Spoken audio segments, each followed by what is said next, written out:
আমরা প্রতিবেদন দেখছিলাম, আবারও চারুকলার খবর আমরা সরাসরি নিতে চাই। সহকর্মী সবুজ মাহমুদ এবার আমাদের সাথে যুক্ত হবেন।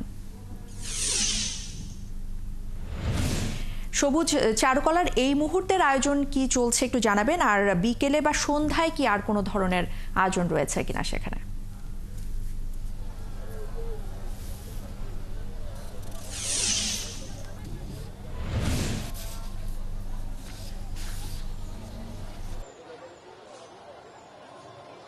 ইসরাত, আপনাকে জানিয়ে রাখি, সকালে এই আনন্দ শোভাযাত্রায় নববর্ষ উপলক্ষে যে আনন্দ শোভাযাত্রা হয়েছে সেই আনন্দ শোভাযাত্রায় অংশ নেওয়ার পর অনেকে চলে গিয়েছে এবং বিকেল বা বেলা বাড়ার সাথে সাথে ঢাকা বিশ্ববিদ্যালয়ে কিন্তু এই নববর্ষ উদযাপনের যে ভিড় এটি আরও বেশি বেড়েছে। বিশেষ করে চারুকলা এর ভেতরে আমি এখন আছি বকুলতলায়। সেই বকুলতলা থেকে আপনি দেখতে পাচ্ছেন এখানে মানুষজন ভিড়ে লেগে গেছে এবং সবাই প্রিয়জন পরিবার পরিজন নিয়ে শিশুদেরকে নিয়ে এসেছে যেন তারা বৈশাখের রঙে রাঙিয়ে তুলতে পারে।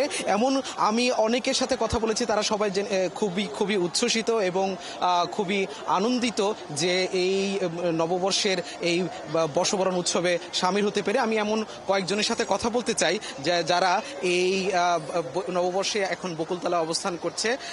কেমন লাগছে বা কি করলেন? তো বেশ ভালো লাগছে। আমরা সকাল সকাল আসলাম। আজকে তো পহেলা বৈশাখ, যেহেতু সবাই লাল সাদা শাড়ি পরে, পাঞ্জাবি লাল সাদা পাঞ্জাবি পরে আসলো। এটা তো পুরনো ঐতিহ্য, প্রত্যেক বছরের মতো এইবারও সবাই এসে এখানে এনজয় করছে। মঙ্গল শোভাযাত্রা যায়, সেইগুলি দেখতে খুবই ভালোই লাগে। এই জন্যই আমাদের আশা আজকে। এবারের আয়োজনে কেমন ব্যতিক্রম দেখলেন? আসলে কি, আমরা কখনো এভাবে বের হওয়া হয় নাই আমাদের, তো আমার ফ্রেন্ডসরা আসার কারণেই আমার আশা, যার কারণে আপনি দেখতে পাচ্ছেন ওদের সাথেই আমার উঠা বসা তো ছোটবেলা থেকে, যার কারণে আমার আশা লাগবে। সবুজ মাহমুদ, ধন্যবাদ আপনাকে আমাদের সাথে যুক্ত হবার জন্য। সবুজ মাহমুদ চারুকলা থেকে আমাদের সাথে যুক্ত হয়েছিলেন।